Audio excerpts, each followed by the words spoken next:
अस्सलामुअलैकुम। प्रोग्राम में खुशामदीद। मैं हूँ कुरतुल हाशमी और आप देख रहे हैं प्रोग्राम न्यूज़ नाइट। आज 6 सितंबर है।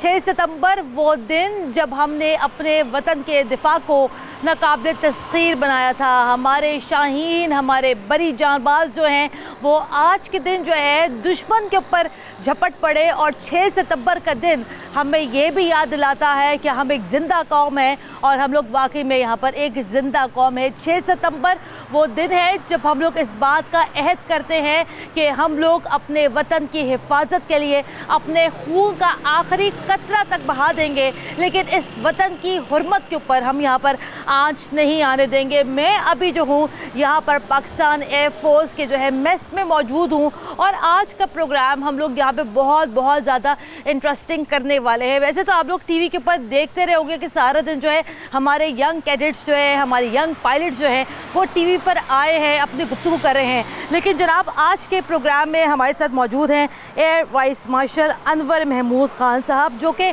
वॉर वेटरन हैं। इन्होंने यहाँ पर 1965 और 1971 की जंग लड़ी है। और वैसे ये जो सर है ये बड़े इंटरेस्टिंग हैं, इनकी बातें बहुत मज़े की हैं और इनसे हम ज़रा ये यहाँ पर जानने की कोशिश करेंगे कि 65 की जंग में हमारे जो शाहीन हैं, हमारे जो एयरफोर्स के जो फाइटर पायलट्स हैं, उनका जज्बा क्या था, उन्होंने क्या सोचा और आज जो मौजूदा सूरत हाल है, आज इस मौजूदा सूरत हाल के ऊपर जो है हमारे जो लोग हैं ये लोग यहाँ पर क्या सोचते हैं, क्या कहते हैं। और आज का प्रोग्राम वाकई में बड़ा मज़े का होने वाला है। तो आइए ज़रा प्रोग्राम का आगाज़ करते हैं।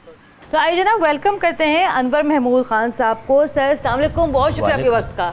आपका शुक्रिया मुझे बुलाने का। Sir no problem. सर ये बताइएगा कि आज 6 सितंबर है और हम लोग आपको हर साल थोड़ा सा तंग तो करते हैं, तो सर ये बताइएगा कि ये जो 6 सितंबर का ये जो दिन है ये आपको यहाँ पर क्या याद दिलाता है, आपकी क्या मेमोरी क्या है 6 सितंबर से? 6 सितंबर आप हमें बिल्कुल तंग नहीं करती हैं। 6 सितंबर वो दिन याद है जब दुश्मन के दांत खट्टे करने शुरू किए थे। अच्छा, और आज तक कर रहे हैं? ये अल्लाह का एहसान है और अल्लाह ताला उनकी हेल्प करता है। God help those who help themselves. तो अल्लाह का शुक्र और एहसान है। पाकिस्तान इसको हम कहते हैं ममलिकत खुदा दाद। तो ये एम तो नहीं बन गए ममलिकत खुदा, इसके मिसालें आप हर रोज़ देख रहे हैं। और 65 से अच्छी मिसाल क्या होगी? कुछ बीच में हिकअप्स भी हैं, वो हमारी अल्लाह ताला आपकी चीज़ों को एहसान के साथ इनाम देता है, मगर हमारी जो कोताही हैं उनको माफ़ भी नहीं करता। तो अब 65 की सबसे बड़ी बात यह है कि अल्लाह का एहसान हम बार बार याद करें, रखें और जो उससे सबक सीखे हमने उन सबकों को अप्लाई करें। जहाँ हमारी कोताहियाँ होती हैं अगर हम वो सीख जाएं और उसको समझ पाएँ तो हो सकता है कि ये जो छोटी मोटी हिकअप्स आती हैं ये ना आए।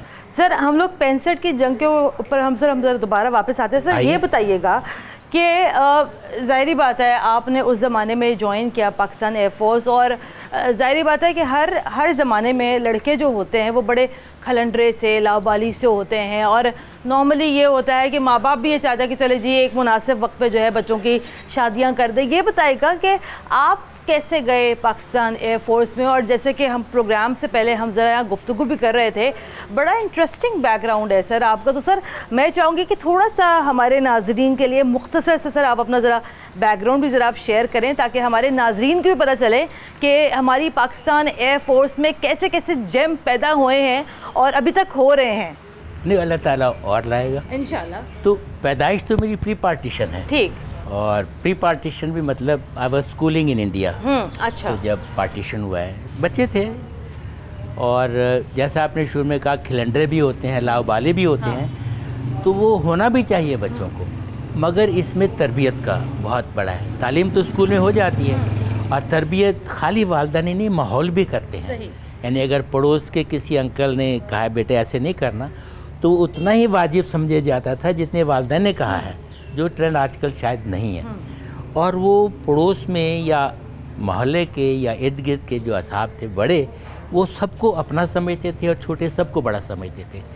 अब ये माहौल था और ये राइट अक्रॉस द कंट्री था। तो अल्लाह ताला का बड़ा एहसान ये है कि मौके दिए। तो खैर पार्टीशन हुआ और पाकिस्तान आ गए, वो अलग कहानी है। और जब पाकिस्तान आए तो यहाँ तालीम शुरू कर दी। वालिदैन तो शुरू किया पेशावर से और फिर कराची आए। तो पाकिस्तान एयरफोर्स ने एक नई स्कीम शुरू की, इंतहाई कामयाब और अपने ज़माने की बेमिसाल।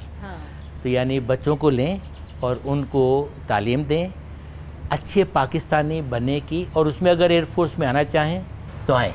कंपल्सरी नहीं था उस समय। अच्छा जी, बिल्कुल। तो चूँकि वालिद साहब एज ए सिविलियन एयरफोर्स के मेंबर थे, तो एयरफोर्स से शगफ़ था, शौक़ था, जहाज़ों को देखते थे हर रोज़। तो सोचा वालिद ने कि जी पब्लिक स्कूल सरगोदा, अब हम 12 साल की उम्र, वाई नॉट। पहुँच गए। Rest is Pakistan air force, Pakistan air force. अगर लॉब वाली थे तो पाकिस्तान एयरफोर्स ठीक थे, मगर अगर अल्लाह दोबारा सहबारा जीते भाई और कोई पूछे क्या बनना चाहोगे तो यही बनना चाहिए। तो आप मुझे बता रहे थे कि आपका इनरोलमेंट नंबर 12 था। ये सरगोदा स्कूल का। यानी जब सरगोदा बना तो पहला लॉट तो कहीं ना कहीं से आना था। और चूँकि हमारे पाकिस्तान एयरफोर्स कमांड करती थी बाय दी फॉरेनर्स, तो हमारे कमांडर इन चीफ थे RLR चरदे। वो अंग्रेज़ थे और एयर वाइस मार्शल। ठीक। और जब उन्होंने ये प्रपोज़ल बनाया तो प्रपोज़ल हुकूमत में अच्छा लगा कि इसका जो पहला बोर्ड ऑफ डायरेक्टर्स था जिसने अप्रूव किया वो prime minister of Pakistan Nawabzada Liaquat Ali Khan साहब बज़ात खुद थे। ठीक। तो यानी ये उस इंस्टीट्यूशन का माहौल था और जो तमाम असातिज़ा थे, ये it was a package deal कि RAF को दे दी जाए और वो इसको एक RAF ब्रिटिश पब्लिक स्कूल के हिसाब से एक जैसे इंडिया में दून एकेडमी थी या जेलम में हमारा था, तो इसको स्पेसिफाई किया जाए स्पेसिफिकली फॉर पाकिस्तान एयरफोर्स। मगर जो बच्चे ग्रेजुएट हों उनके लिए कंपलसरी नहीं था कि एयरफोर्स ज्वाइन करें, मगर माहौल इतना अच्छा, कमाल इतना अच्छा कि मेजॉरिटी ऑफ अस अगर एयरफोर्स नहीं तो आर्मी ज्वाइन किया। सर ये बताएगा कि चले, क्योंकि हमारे नाज़रीन के लिए हम उसको ये चाहते हैं कि हम उसको ज़्यादा इंटरेस्टिंग इसलिए भी अब करें, ये बताएगा कि जब आप पहली दफ़ा जब आप एक तैयारे पे बैठे जिसको हम यहाँ पर फाइटर जेट्स कहते हैं, हाउ वाज दैट फीलिंग? आप ज़ाहिर बात है पहले तो आपने यहाँ पर इंस्ट्रक्टर्स के साथ ही सीखा हुआ होगा, लेकिन जब आपने बिल्कुल अपनी सोलो फ्लाइट ली तो हाउ वाज दैट फीलिंग? वो अब आप इस उम्र में जब आप हैं, जब आप रिटायर्ड अब आप हो गए हैं, तो वो आप कितने साल के थे जब आपने अपनी पहली सोलो फ्लाइट ली और वो एक्सपीरियंस कैसा था? क्या मेमोरीज क्या हैं?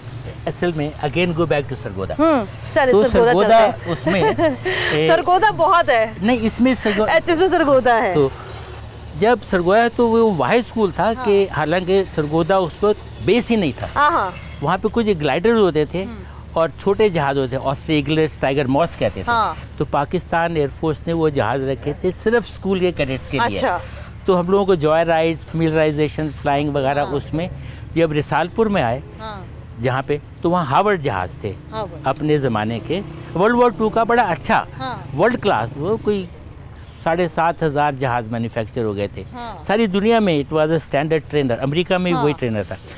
तो उसमें ट्रेनिंग, और मुझे तो मैं बड़े फ़ख्र और दब के कहता हूँ कि मैं अपने कोर्स में पहला कैडेट था सोलो जाने के लिए। इसका मुझे फ़ख्र है। वो फीलिंग इसका सारा क्रेडिट मेरे इंस्ट्रक्टर को जाता है। एब्सोल्युटली फीलिंग है वो माशाल्लाह बाहयात है। और राब्ता रहता है उनसे। रंधावा साहब, tell us about your feeling sir, आपकी क्या फीलिंग थी वो सोलो उस वक्त? अल्लाह शुक्र है खुदा का, आप मेरे साथ गए, मैं इस जहाज़ को अकेला तो लेके जाऊंगा। ये मतलब एक इंतहाई खुशी, इलेशन की बात थी। तो बल्कि ऐसा हुआ कि नॉर्मली आप सोलो का होता है, आप जाते हैं और एक चक्कर लगा के लैंड कर जाते हैं। चक्कर लगा, मैंने कहा यार ये 5-10 मिनट का ही है। तो वो राउंड अगेन, कोई खराबी नहीं, कोई नॉर्मली होता है तो क्या खराबी हो गई? मैंने कहा चलो एक पंगा तो ले लेते। तो वो किया, दोबारा आ गए। किसी ने सवाल नहीं किया, किसी ने कुछ नहीं पूछा, क्योंकि बाकी सब चीज़ें ठीक ही थी।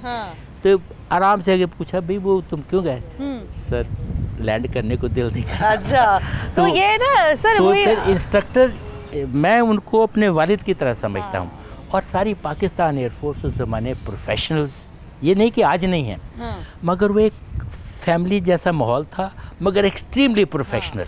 To the point. सर ये बताएगा, क्योंकि हम तो नॉर्मली वैसे ही जहाज़ों में ट्रैवल किया है, लेकिन आप तो सर ज़ाहिर बात है आपने जंग लड़ी है, और अभी आप बता रहे थे जंगे आपने लड़ी है, अभी आप बताए। सर ये बताइएगा कि फ़िज़ा में जब आप होते हैं और आपके दिल में ये जज्बा होता है कि देखें जी हम तो इस वतन के मुहाफ़िज़ हैं, हम तो इस वतन की हिफाजत कर रहे हैं, वो जज्बा क्या होता है सर? वो ओवरवेलमिंग होता है या क्या कहना चाहेंगे?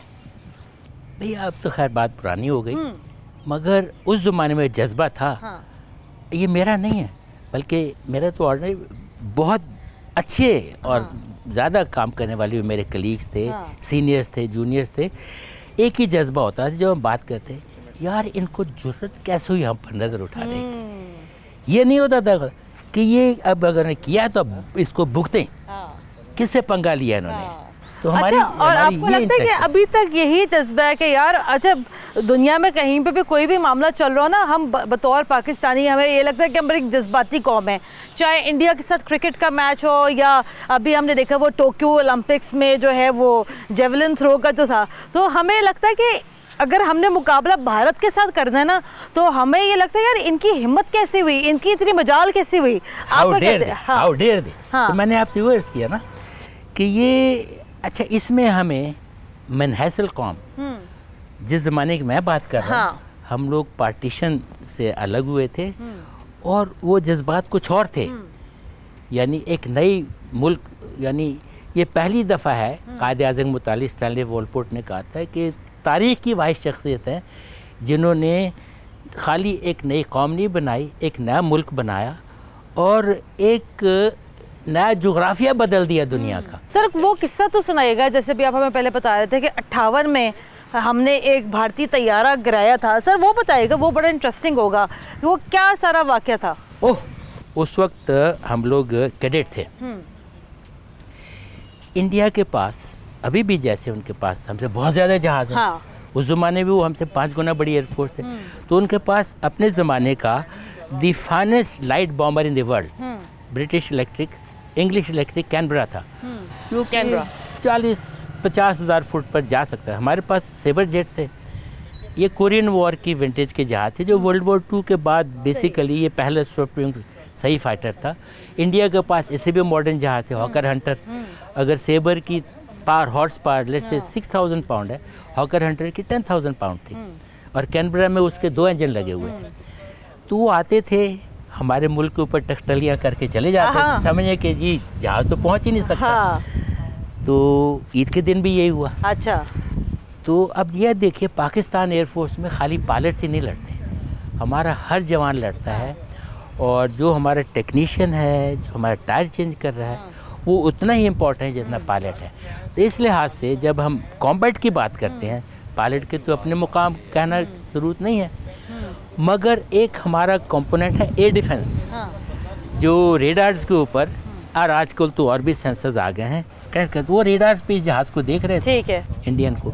अब हमारा जहाज़ वहाँ जाना, अब खैर जहाज़ के अंदर बाहर टैंक होते आगे पीछे, पाकिस्तान एयरफोर्स जो भी कर सकते थे उसको किया, वहाँ तक पहुँच सके। तो ईद का दिन सोचें 10-11 बजे का टाइम, इंडियन बड़े मज़े से घूम फिर के ये पाकिस्तानियों को टकटली तस्वीरें उतार के चले जाएंगे। तो 2 हमारे जहाज उठे। अच्छा। Flight lieutenant M.N. Bhatt, Mohammad Nasir Bhatt squadron leader थे, और then flight lieutenant Mohammad Younus, जिनके मेरे साथ बहुत मरासम भी बाद में रहे, और भट्ट साहब भी हमसे काफ़ी सीनियर थे। तो ये दोनों जांबाज गए, और अब देर हो जाएगी मनूवरिंग जैसे उन्होंने की, सेबर ने वो किया जो लोग समझते नहीं कर सकते, और उसको गोलियां मार के, गोलियां मारी, गोलियां, वो मिसाइल तो 58 में पाकिस्तान के पास कहाँ होने थे। अच्छा, गोलियां मार के तो वो इजेक्ट किया, और कैनबरा, उसके रिमेन्स अभी भी हमारे पोठवार के इलाके में अभी विजिबल क्या रखे हुए हैं, वो जगह भी रखी हुई है, और हमारे ग्राउंड कंट्रोलर का इसमें 100% सक्सेस का हाथ है। बल्कि मुझे याद है उसमें फ्लाइंग ऑफिसर रब नवाज साहब थे, अभी बाहयात हैं और कमाल के इंसान हैं।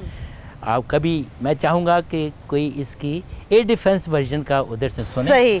तो जो डिटेल आप मांगना चाह रही हैं इस प्रोग्राम में, क्योंकि टाइम नहीं है, 58 में जो है हमने भी यहाँ पे 58 के बाद उनका कैनबरा की, उसके बाद हमने उनका नेट उतारा पसरूर में, ओरेगन उतारा हमने कराची के पास जंगशाही में। वो तो बेचारे अब क्या कहें सर, बड़ी लाजवाल हिस्ट्री है ये, और हम ये चाहेंगे कि हमारे पास बिफोर 65 है। बिफोर 65 तो जनाब 65 पर तो अभी तक हम लोग अभी यहाँ पर आए नहीं है, तो मुझे ब्रेक लेनी है। ब्रेक के बाद हम हाजिर होते हैं। ब्रेक के बाद मैं कोशिश करूँगी कि हम जो है ज़्यादा हम लोग ज़्यादा हम लोग 65 के ऊपर हम लोग बात करें, और 65 में क्या माहौल था, क्या जज्बा था, दिखाएंगे आपको ब्रेक के बाद।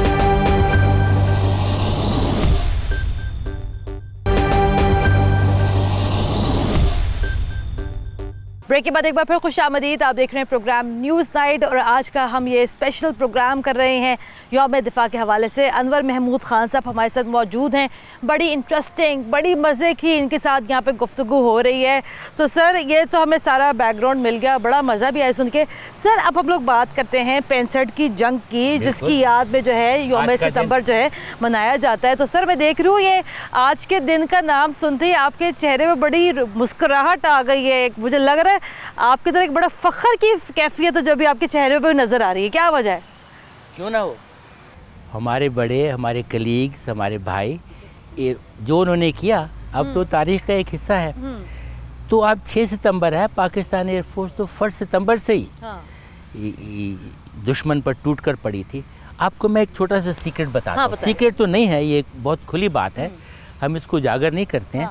1 सितंबर को इंडियन एयरफोर्स ने हमारे फॉरवर्ड ट्रूप्स के ऊपर हमले किए। कम्युनिकेशन बहुत अच्छे नहीं होते थे। इमेजिन 65 आज से 55 साल पहले तो इतला आई कि जनाब वो लोग छेड़छाड़ कर रहे हैं, हमारे ट्रूप्स पे गोलियां बरसा रहे हैं, which is criminal offence. Sargodha से, और हम लोग सरगोदा में थे, हमारे सामने 2 जांबाज उठे। अच्छा। और गए वहाँ पे, उनके भी जहाज़ थे, वैम्पायर्स, ब्रिटिश जहाज़ थे, और वो भी after world war 2, post world war, मतलब सेबर के हम असर ही थे। ब्रिटिश जहाज़ थे, हमारे सेबर्स थे। तो ये 2 जांबाज हमारे पायलट्स गए और 4 वैम्पायर्स को देखा। कमाल की बात, अगर मुस्कुराहट, चारों को गिरा दिया। वाह जी वाह। अब नाम आप उनके जानते होंगे, 2 थे शहीद स्कोर सरफराज रफ़ीकी, ठीक, ये रोड जिनके नाम पे रोड है, रोड सिर्फ यही नहीं और भी बड़ा कुछ है। दूसरे थे मेरे बेहतरीन मोहतरम सीनियर और फ्रेंड इम्तियाज़ भट्टी, सितारे जुर्रत। ठीक है। रफ़ीकी साहब को तो हर हिलाल जुड़े, क्योंकि इसके बाद भी उन्होंने बड़ा कुछ किया। अब आप मुझे बताइए, जिसके सामने ये वाक़या हो और उसके चेहरे पे मुस्कुराहट क्यों नहीं आई? सही बात है। और सर सुने, हमें तो अभी इस दौर में सुन के सर अब हमें इतना खुशी, इतना फ़ख्र और इतना सर हमें एक क्या कहना चाहिए कि out of the world feel होता है कि हमारे पास अल्हम्दुलिल्लाह दुनिया की वो बेहतरीन फोर्सेस मौजूद हैं जो कि कठिन से कठिन हालात में भी अपने मुल्क के लिए लड़ने का जज्बा रखते हैं। बिल्कुल। नरदम गुफ्तगू, गरम दम जुस्तजू, रज़्म हो या बज़्म हो, पाक दिलो पाक बास, अल्लामा फरमा गए। सही। तो देखिए, ये जो जंगें हैं ना, अब मैं इसको आपके सवाल को थोड़ा बड़ा करता हूँ अपने। ये ना खाली एयरफोर्स लड़ती है, ना खाली नेवी या आर्मी, ये कौमें लड़ती हैं। और ये कौम किस तरह सपोर्ट करेगी? ये नहीं कि अगर एयरफोर्स टेक ऑफ कर गए तो लोग डंडे लेके सरहद पे चले जाएं। मगर 65 में हालत ये थी कि आधा लाहौर डंडे लेके सरहद पे जाने वाला था और आ रहे थे।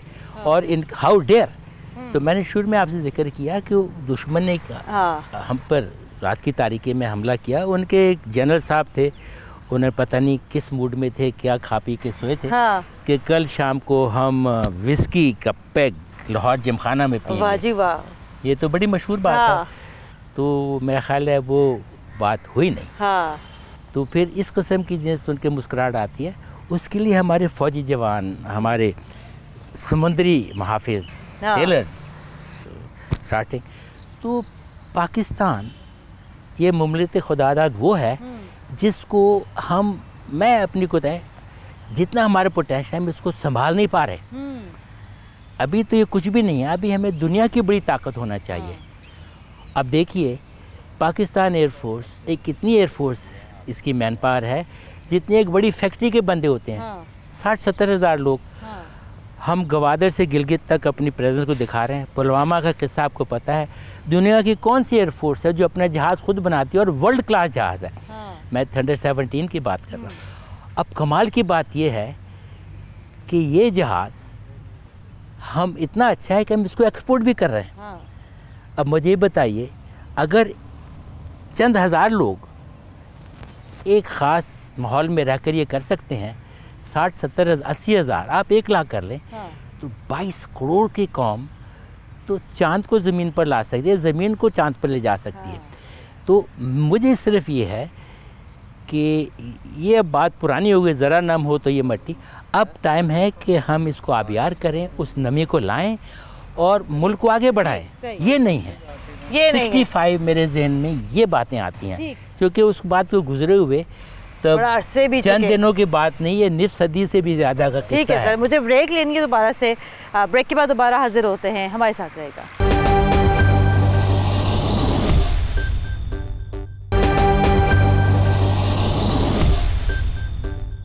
ब्रेक के बाद एक बार फिर खुशामदीद, आप देख रहे हैं प्रोग्राम न्यूज़ नाइट। और अब हम लोग जो है अंदर आ गए हैं और आज का हम खुसूसी प्रोग्राम कर रहे हैं यौम दिफा के हवाले से। और ये वो दिन है जब हमने अपने वतन के दिफा को नाकाबिल तस्खीर बनाया था।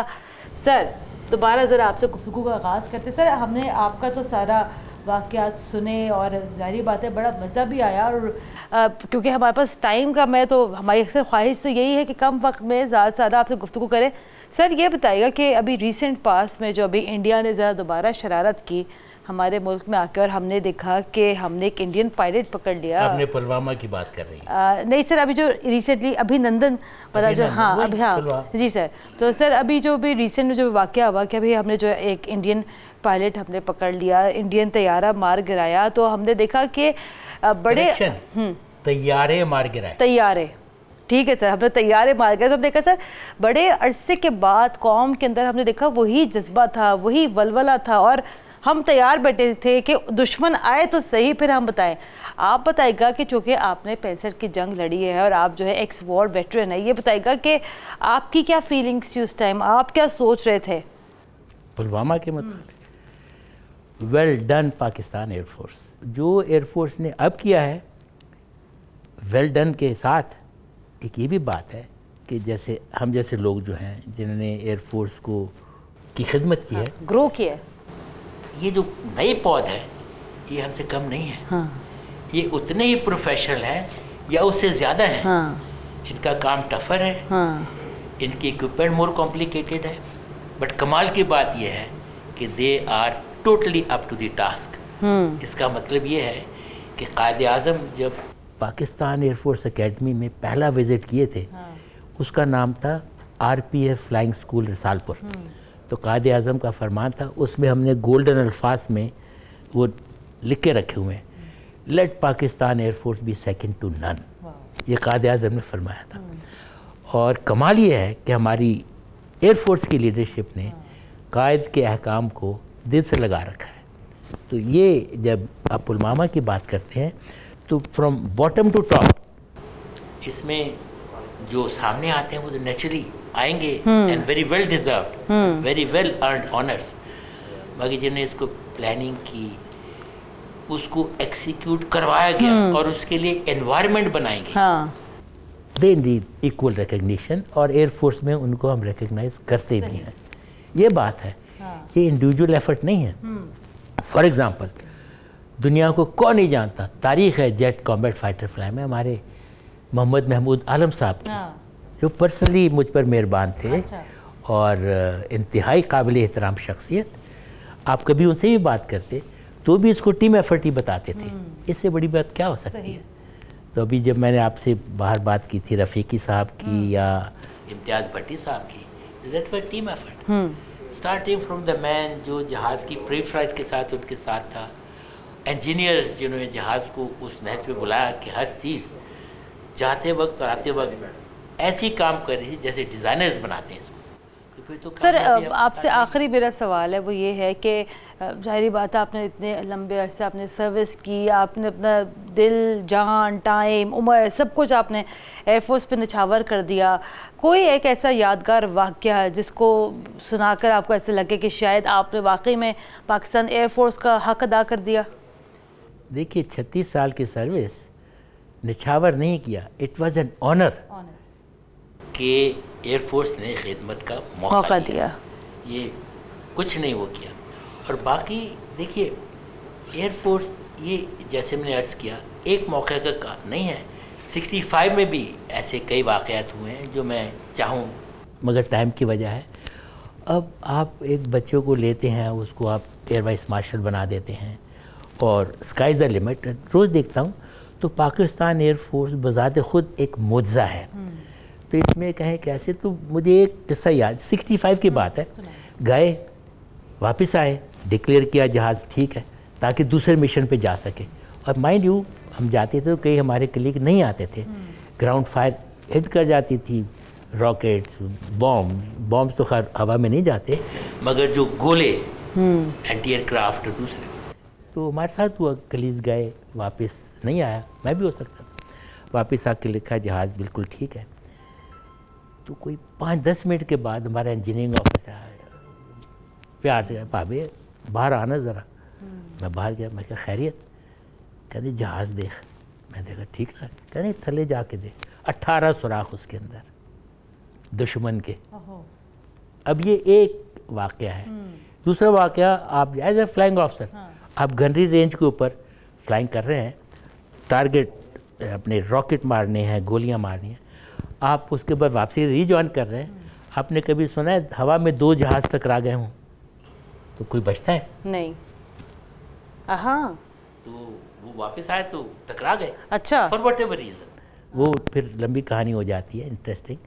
तो माशाल्लाह मेरे दोस्त भी बाहर आते हैं जिनके साथ टकराया था, डियर फ्रेंड, और बल्कि मैं तो जहाज़ लैंड भी किया। अच्छा। और जहाज़ की वो हालत थी जब लैंड किया तो ग्राउंड क्रू पास नहीं आ रहा था कि जो इसमें गोलियां एक आधी जो नई फायर हुई थी जो वापस ले आते हैं वो, या कहीं जहाज़ एक्सप्लोड ना हो जाए। मगर कमाल की बात यह है, हमारी लीडरशिप का कमाल है ये कि जब वो किया उसके 3 घंटे के बाद मैं उसी किस्म के जहाज़ में I was flying. Very nice, very very interesting.